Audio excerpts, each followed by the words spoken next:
Hello everyone of class 6. Now today we are going to read the poem Sea Creatures. So start with the reading Sea Creatures.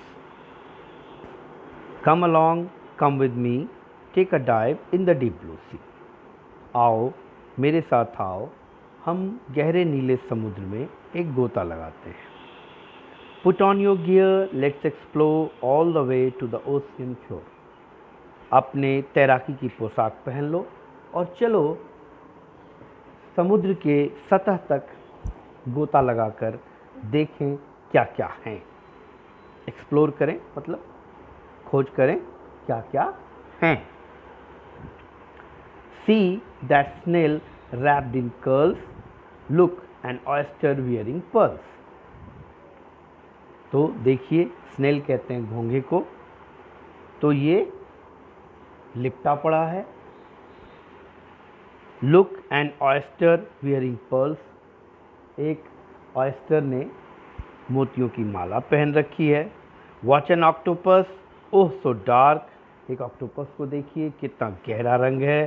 But don't you dare to pet the shark, लेकिन किसी भी shark को, shark एक मछली होती है, बहुत बड़ी सी मछली होती है, समुद्र में पाई जाती है और इनके दांत बेहद तीक्ष्ण होते हैं, बड़े खतरनाक होते हैं, इसलिए ये मछली बड़ी खतरनाक मानी जाती है. इसलिए कवि कहते हैं तो इस शार्क को पालतू बनाने की आप गलती से भी कोशिश नहीं करना. Dive on down seaward bound, थोड़े और गहरे गोता लगाओ समुद्र की ओर ही. Motion in the ocean is all around, आप देखेंगे कि समुद्र में हर चीज़ गतिमान है, मोशन में है सब चीज़ें. Dive on down seawards bound, motion in the ocean is all around. तो इसलिए समुद्र की ओर जब भी आप गोता लगाओगे आप ये पाओगे कि समुद्र में हर तरफ चीज़ें चलायमान हैं, गतिमान हैं.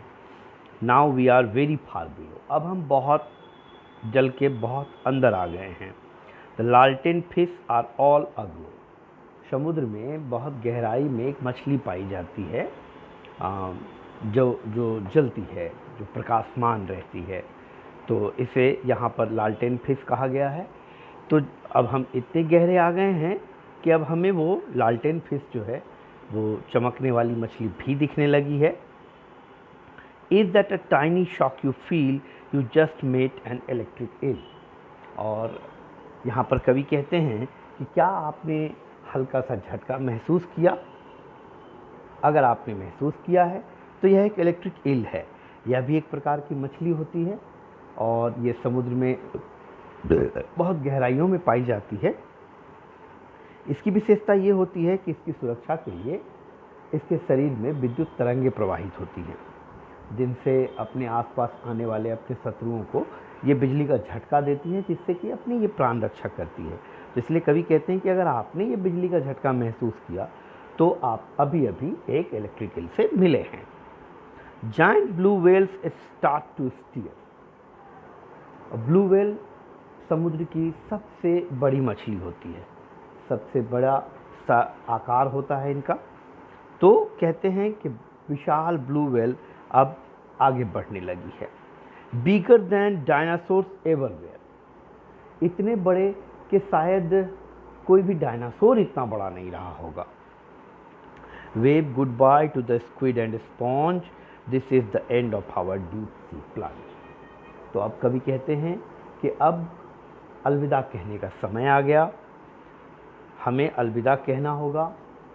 यहाँ जो स्पंजेस हैं, जो स्क्विड्स हैं, इन सबको हमें अलविदा कहना होगा. अब हमारा समुद्र में जो गोता लगाने का ये अभियान था ये अब खत्म हो रहा है.